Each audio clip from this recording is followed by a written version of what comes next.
আসসালামু আলাইকুম। আজকে আমি কথা বলবো ফুটবল বিশ্বকাপ নিয়ে।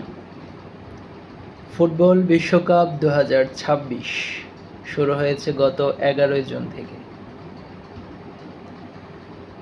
ফুটবল খেলার দুটি জনপ্রিয় দল হচ্ছে ব্রাজিল ও আর্জেন্টিনা। দুটো দল পরস্পরের চির প্রতিদ্বন্দ্বীও বলা যায়। ব্রাজিল ও আর্জেন্টিনার ব্যাপক সমর্থক বাংলাদেশও রয়েছে। আসলে সমর্থন করা বা কোনো দলের সমর্থক হওয়া এটা কোনো খারাপ দিক না। খারাপ দিক ঠিক তখনই চলে আসে যখন তাদের খেলা নিয়ে আমরা নিজেদের মধ্যে হাঙ্গামা বা বিভেদের সৃষ্টি করি, যেটা আসলে মোটেও কাম্য নয়।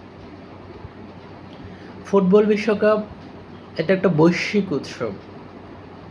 এটা থেকে আমরা আনন্দ নিব, বিনোদন নিব, অথচ আমরা তা না করে নিজেদের মধ্যে হাঙ্গামা বা বিভেদের সৃষ্টি করি।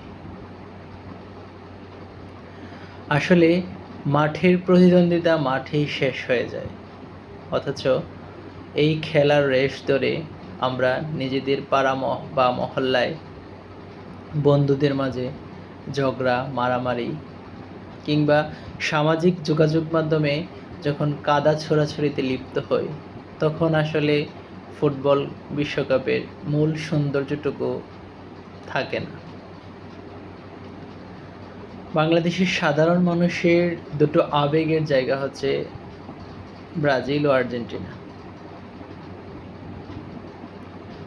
কিন্তু এই আবেগকে উন্মাদনায় রূপ দিয়ে যখন আমরা বিভিন্ন অপ্রীতিকর ঘটনায় লিপ্ত হই, তখন আসলে এটা আসলে কোনো বুদ্ধিমানের কাজ নয়।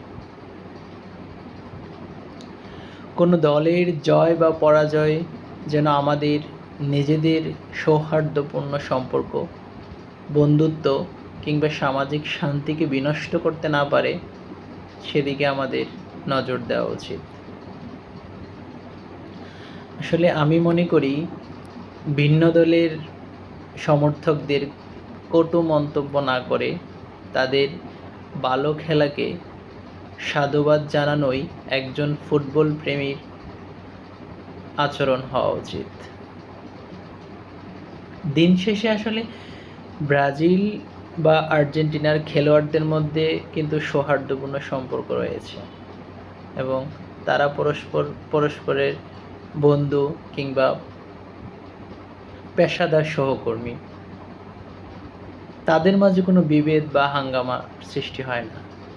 হাঙ্গামা বা বিভেদটা চলে আসে আমাদের মাঝে, অর্থাৎ সমর্থকদের মাঝে, যেটা আসলে মোটেও উচিত না।